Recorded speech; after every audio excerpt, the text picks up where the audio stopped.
Hello, everyone. It's a very sunny, beautiful day here in London, but also a very sad day, as I'm sure you've all heard about the terrorist attacks in Paris on Saturday.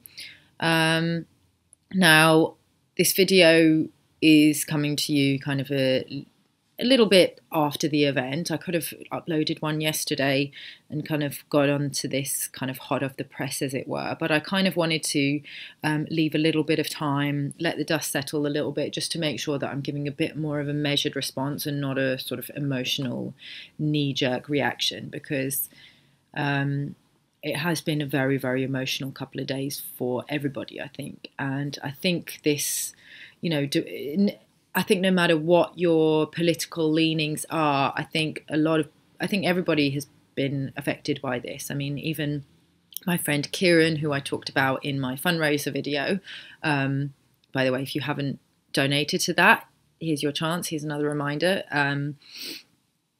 Even shared this post on his Facebook page from this beautiful man in Rajasthan who'd heard about the attacks. So even people who, don't have internet access have heard about these attacks.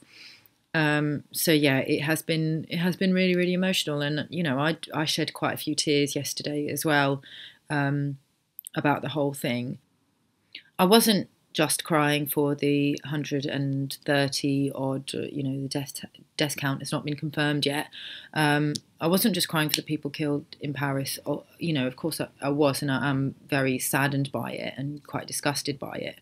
But I was crying for just my utter despair for humanity. And I think, a lot of people who watch my channel in the vegan community are probably quite used to this. If you're watching a lot of sort of videos of factory farms and things like that, you'll probably share this despair that I have for humanity and have had for a long time.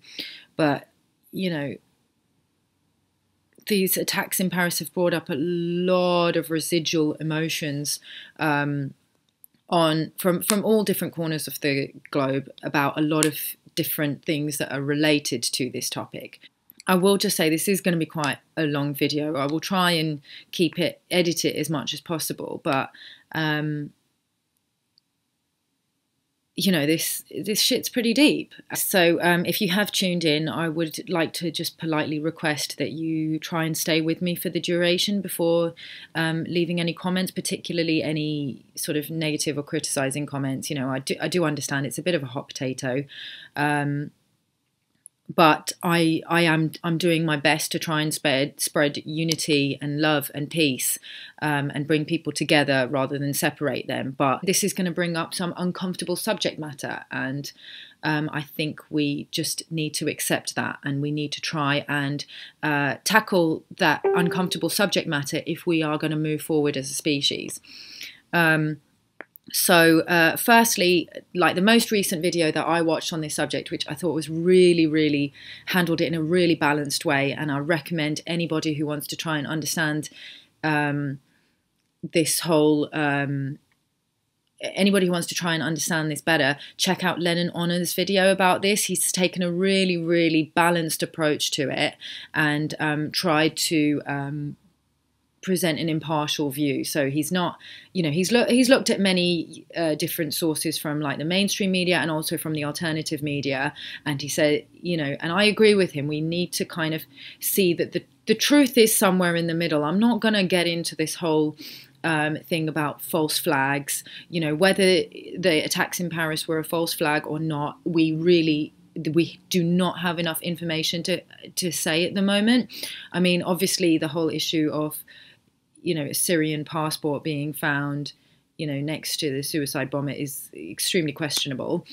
But that on its own, I think is not enough to say whether this was, a false flag or a real terrorist attack. But, if you studied anything to do with the way that terrorism in the sort of Islamic fundamentalism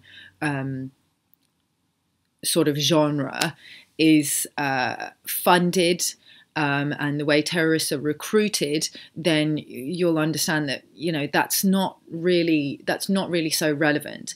The subject of whether this event, and whether events like this have been used to manipulate people in order to sort of get the masses on board with a certain foreign policy, is undoubtable. And Lennon Honor goes into great detail about that. So I really, really recommend you check out that video. So we know that French airstrikes have already begun in Syria. You know, as some people have pointed out, so far they were only on sort of ISIS training camps. So, you know, no innocent civilians have been harmed, but that's kind of so far, that's within a couple of days. So we need to keep our eyes on what's going on with that, because currently we have a refugee crisis with, you know, hundreds of thousands of people having had to escape Syria, fleeing for their lives. You know, 250,000 people have already been killed in Syria as a result of US and Russian airstrikes. But, you know, yes, the US airstrikes have been going on for longer. You know, that much we know. So even though they might be targeting ISIS, you know, 250,000 Syrian civilians didn't kill themselves. So, you know, we have to look at terrorism with a broader lens. Okay, now, as one of my Facebook associates pointed out, to do with the media bias when reporting one act of terror as opposed to other acts of terror. She said that before I share something like that, I should be definitely condemning the terrorist attack. Now, I did already condemn the terrorist attack, but what I found a little bit more disturbing is the way that some attacks are portrayed by the media as being terrorist attacks, and other attacks, which are also terrorist attacks, are not. So, for example, I condemn all terrorist attacks, whether they are committed by individuals, whether they are committed by groups, or whether they are state-sponsored. And it is the ones that are state-sponsored that, you know, that concern me the most, because they are the ones that most people would not most people, but a lot of people who have been very easily manipulated by the mainstream media, particularly, believe to not be acts of terror and believe to be justified. But, you know, when you really look into it, and I've been looking into this for a really long time, I've been kind of researching this whole thing since sort of like 2005 or 2006. You know, when you look into it,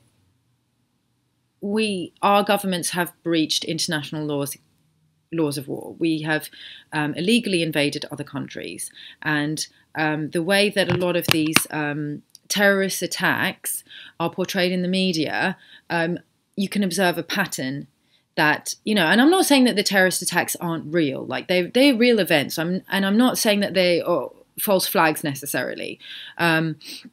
What I am saying is that they are undoubtedly used to incite fear and hatred in the hearts and minds of the masses in order to fulfill a certain foreign policy. Dropping bombs and killing innocent civilians are acts of terror. And it doesn't matter whether those actions are committed by, you know, a group that is of this religion or that religion, or, you know, the orders were given by this government or that government. They are all acts of terror. War is an act of terror. So we need to have a more measured response to this, and we need to understand the media bias that is designed to control us through fear-based manipulation.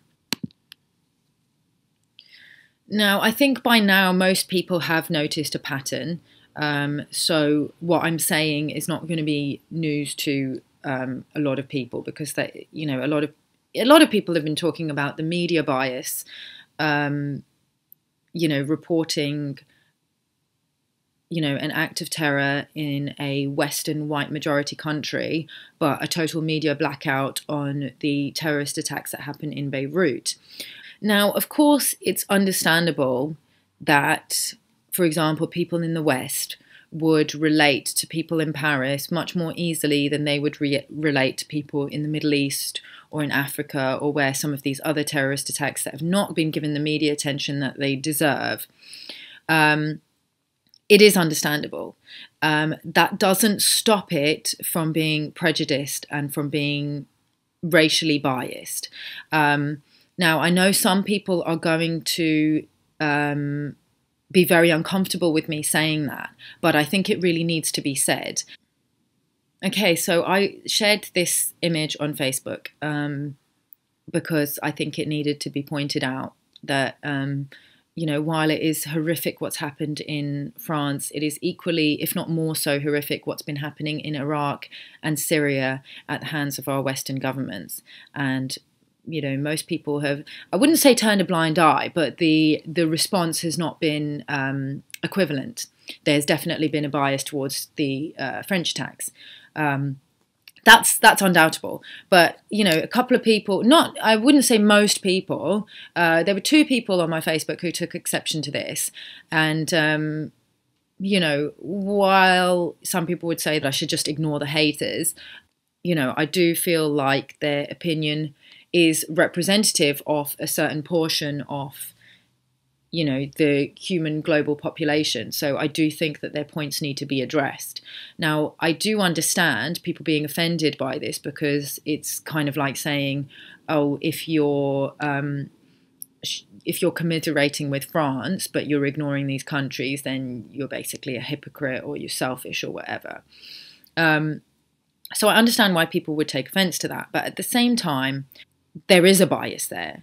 And just because people are uncomfortable with me pointing out that bias, that doesn't mean that I'm wrong to point out the bias. Like it, you know, I think it needs to be pointed out, and I'm not the only person who's pointing it out. A lot of people are talking about this media bias, and it's not to point fingers at people who have displayed this bias, as you know, some of my friends seem to think. I mean, this one associate of mine, Tobias, has basically tried to explain why, you know, why he basically feels more affinity with French people than he would with Arabs or Africans or whatever. The French are our direct neighbours. My girlfriend is French. I visited France 3 times this year. I was in Paris. It's a horrific going on, but blah, blah, blah. Don't judge people that are more touched by the massacre in France than in Lebanon or anywhere else in the world.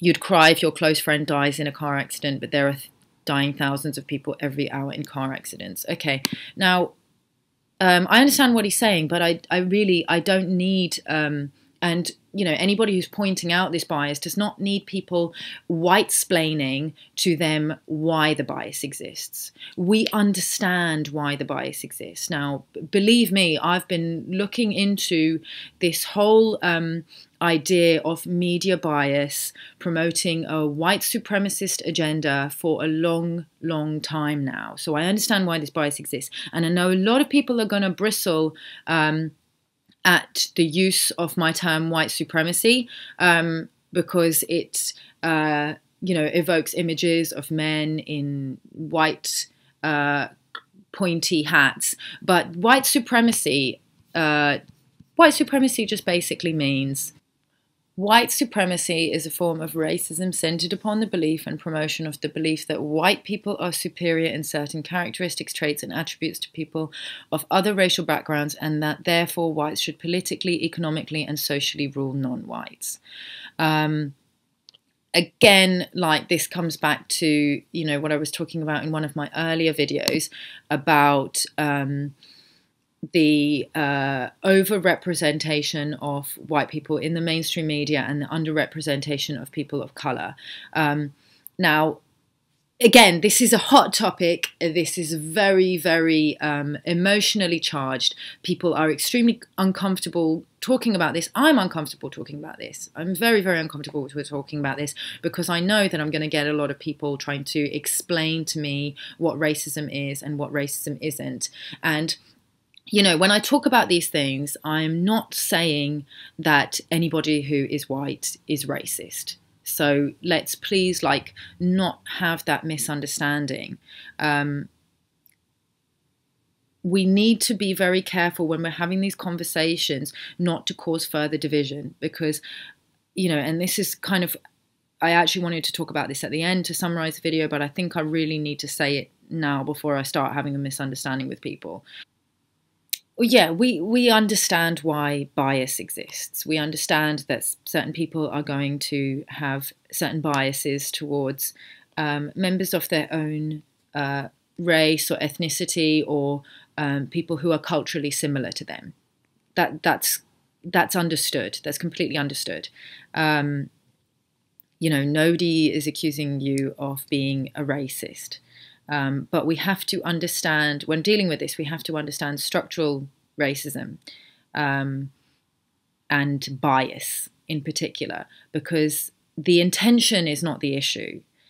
What myself and other people are trying to point out with these kind of posts, and, you know, with the video that I'm making now, it's not about whether people are deliberately trying to be biased or racist or othering, you know, or showing a preference towards, you know, this group of dead people over that group of dead people. That's, you know, that's not the issue. The issue is that by having that bias, it's causing further division, and it's, you know, it's basically allowing, you know, our leaders and terrorists to get away with murder. And even in pointing out some of these things, it's causing division. And that's one of the reasons why I have been, you know, kind of nervous to make this video, and why I do find it quite an emotionally charged topic, because it does have the potential to create further division between us.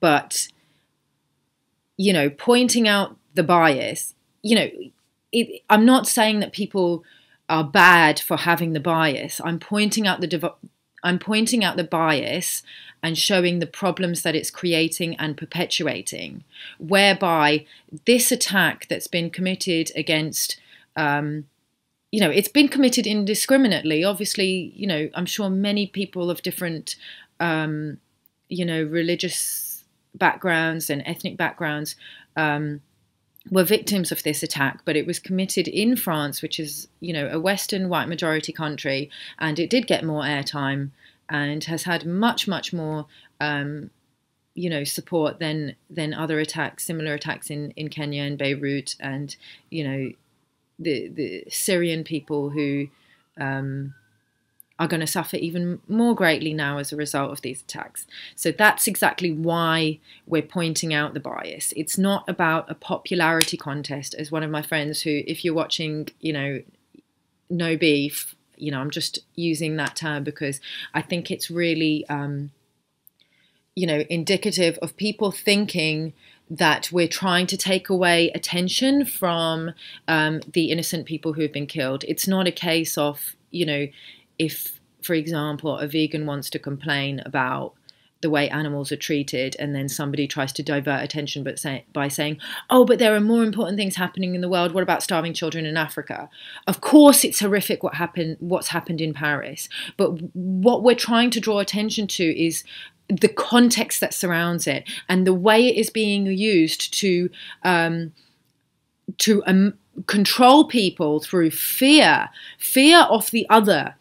And particularly in this case, fear of Muslims or Arabs, to the point where we can then justify bombing the shit out of them.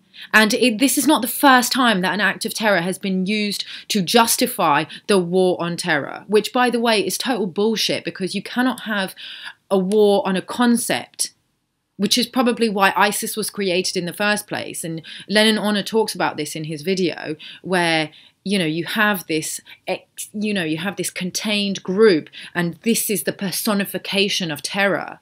But terror is much more complex than that. Like, terrorists are not just one group of people. But if you create a figurehead and then you destroy the figurehead, then everyone goes, oh, yeah, we defeated terror. You know, we killed Saddam Hussein, we killed Osama bin Laden, and everybody thought that the war on terror would be over by then. But but it wasn't, and it isn't, because they want to keep furthering their foreign policy in the Middle East, and they need to get us all on board with it. And, you know, since 9/11, we've all suffered because our civil liberties have been eroded away piece by piece. You know, hello, the Patriot Act, hello, the Anti-Terror Act, where anybody can now be detained on suspicion of terror activities. And these laws are used as an excuse for racial profiling, which, you know, most of the public believes is actually there to keep us safer. But, you know, I don't feel like it keeps us safer. I'm much more afraid of our own government than of some, you know, potential terrorist threat. I think this image puts it into perspective when we're talking about Islamophobia, okay?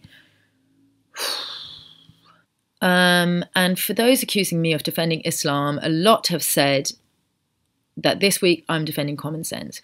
There are 1.6 billion Muslims in the world right now. 1.6 billion. As someone pointed out on Twitter this week, if Islam really bred terror, we'd all be dead right now. The combined forces in total of Islamic State, Boko Haram and Al-Qaeda makes up 0.03% of the global Muslim population. Less than 2% of all terror attacks are carried out in the name of Islam. You've got more chance of being killed by a bee sting, a peanut, or the NHS.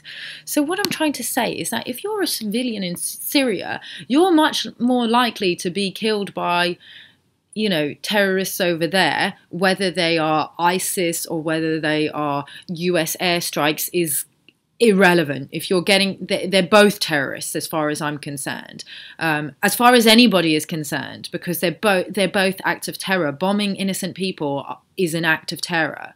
So as far as I'm concerned, it doesn't matter, you know, what race or religion, you know, the terrorist is, and whether they work for the government or whether they work for, you know, a quote unquote terrorist organization, because the result is the same. People are being killed. So, you know, let's not let these stories, and you know, they're happening on both sides. As Lennon Honor talked about in his video, you know, that there are stories being used to control people through fear and emotional manipulation on both sides, both in the mainstream media and the alternative media. So just question everything. Don't believe everything just because it comes from the news, or, you know, just because it comes from, you know, the alternative media and it's the sort of like conspiracy sort of sphere. You have to question everything. And, you know, anything, the way that I like to look at things is,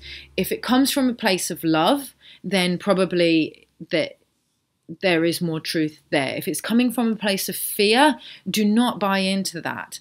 Now, when I'm talking about these issues of sort of media bias to favour a sort of Western white supremacist agenda, I know some people aren't going to like that term, but we have to be very careful when exploring these issues, and they do need exploring, not to buy into anything that is going to cause division between you and your fellow man or fellow woman, because really, like, we are not that different. We're more similar than we are different. Of course, there are cultural differences between us, but, you know, these little categories and boxes that everybody wants to try and put us into, that I think increasingly now that race relations are starting to get really bad, especially with, you know, all this stuff about police brutality, people are now trying to put themselves into boxes,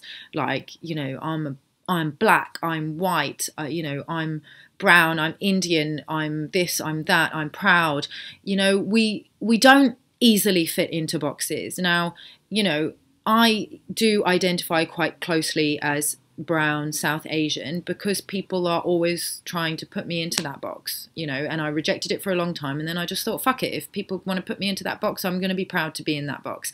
But actually, I don't ascribe to that, because I'm multiracial. I have ancestry that is British, I have ancestry that is Indian, Punjabi, I have ancestry that is from the northeastern states of India and Pakistan, which are on the borders of China. I have ancestry which is Uzbekistani, you know, when it was part of the Soviet Union. So I really don't fit easily into any one box. And I think most people on this planet do not fit easily into one box. They're, you know, we're becoming a big melting pot of different cultures and, you know, different races. And yes, we should celebrate our differences, but we should also celebrate the fact that we're all human and we need to tear down the walls that divide us. And to, you know, people of colour who are feeling marginalised by the mainstream media, particularly at this time, to anybody who is of the Islamic faith, or comes from Muslim majority countries, who is feeling very marginalized by a lot of this propaganda. I feel you, I really do. And, you know, this is the reason why I'm making these videos, because I understand what it's like to feel marginalized as well. But at the same time, we need to not see all white people as, you know, ignorant and racist. And yes, we do come up against opposition. We do get people white-splaining things to us and saying, oh, this isn't racism and that isn't racism, when to us we know that the intent is not the issue, but it's actually the behavior that contributes to structural institutional racism that is the problem. But to white people, or people who you know, identify as being Caucasian, you know, we're not the enemy. Like, we're not, you know, out to get you. We don't hate you. Yes, race relations are pretty bad at the moment, but we just want to be understood by you. So we just want you to hear what we have to say. We know you're going to be uncomfortable with a lot of the things that we have to say, but we're not, you know, trying to say that you're all bad and racist. We just want to point out the institutional injustice that makes us feel the way that we do. And we need to try and bridge this divide, which I think, you know, I really feel like, you know, the powers that be, the media, not just the mainstream media, but also the alternative media, you know, and even people who are talking, you know, who are trying to combat institutional racism and talking about race relations, are contributing to negative race relations. And we need to be really aware of that. And we need to be really careful about that. And, you know, I'm not saying that I'm innocent of it either, because I do feel divisive sometimes. I do feel like people are out to get me sometimes, like people are being racist towards me sometimes. And, you know, racism works in all different ways. We all have unconscious racial bias towards groups of other people. I know it. Like, I have my own racial bias, and I catch myself thinking racist thoughts towards not just white people, but, you know, Black people, Asian people. I catch myself thinking those things, and then you have to catch yourself and you're like, oh my God, I just thought that about that person based on how they look or the country that they come from. Just examine that. Sit with it. Let yourself be uncomfortable for a minute. And think, what everybody wants to be like, oh, I'm not racist, I'm not racist. But we are products of society, and the programming and the conditioning runs so deep that I think it's impossible to escape. Because the thing is, you know, when we're talking about media bias, favouring Western agenda, because mainly most of the power, like I talked about in my other videos, most of the kind of economic power and political power has been for a long time in the hands of the West because of imperialism and all that kind of stuff, which, you know, it's very easy to paint white people as the enemy when we look at things like that. It's resulted in single stories being told about groups of you know, coloured people or people from non-white majority countries. If you want to understand this a little bit better, this was a really, really amazing TED talk that I saw on the subject by Chimamanda Ngozi Adichie. I really hope that I've pronounced her name right. Absolutely fantastic talk, and she articulated this so well about how when, you know, certain groups of people are only portrayed in not just news outlets, but also in Hollywood, in music, in the fashion industry, are portrayed in one way, and are not, you know, portrayed as the complex individuals that they actually are, it creates stereotypes. And she said, she put this so beautifully, I really recommend you guys watch it. She said, the problem with stereotypes is not that they aren't real, because a lot of these stereotypes do exist.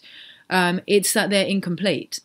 Like, really, really go and watch it. Because, you know, we do all have cultural differences that have made us, that shaped, you know, who we are. My ancestry, having been born in Pakistan, but having Indian ancestry, and then also my British ancestry through my maternal grandmother, has shaped the complex individual that I am. But also my other experiences that have nothing to do with my race and my cultural heritage have also shaped who I am. So I don't like being put in a box of this, that, or the other. I like people to get to know me and to see me for the completeness of who I am. And that's all any of us want, any of us.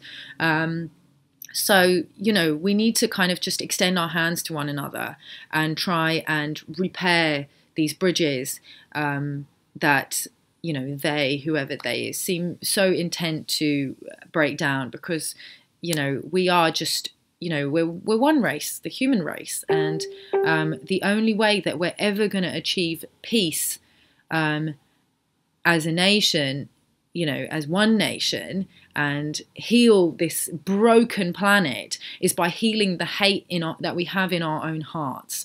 And, you know, that hate is usually just caused by fear and feelings of alienation and marginalization, and they work both ways. It's not just, you know, white people oppressing people of color. Like, white people are afraid. Like, why would we have seen, you know, so much police brutality against young black men? It's because people are afraid of young black men because of the way the media portrays them. I have fear of young black men. This is what I was talking about earlier. You know, when I catch myself thinking racist thoughts, I got on the underground, and you know, a young, very handsome black male was seated there with tattoos, really cool haircut. You know, I actually found him very attractive, and he was looking at me appreciatively, and I looked away. And then I just thought, why have I done that? Like, if he was white, I would probably have, you know, given him a little bit of a flirty eye. And then I just thought, oh no, because if I look at him, then he might try and ask for my number, and I don't want to give him my number, and then he might get angry with me for, like, you know, looking back at him. And I just thought, I'm fucking afraid. And that's racist. That's a racist thought that I just had. You know, I don't like to think that I'm a racist person, but we're just products of our society, and it's very, very difficult to shake off the conditioning that we are being programmed with constantly on a daily basis by the media all the time. So we have to be prepared to get uncomfortable with it. We have to talk about these things as emotionally loaded as they are, and we have to try and reach out to each other and say, hey, like, you know, we've got more in common than we have, you know, that divides us and separates us. So let's just try and understand each other, and just have unconditional love for each other, because, you know, that's the only way we're going to move forward. Anyway, I think I've said about everything that I want to say right now. Please be charitable with your comments. I understand I've probably said quite a few controversial things there that people are a little bit uncomfortable with. Please just try and examine why you might be uncomfortable with that before you leave me hateful comments. And yeah, feel free to start a discussion about this. If you like this video, thumbs up, subscribe, share, all those beautiful things that you do. And thank you for watching. I'll see you in the next video. Bye-bye.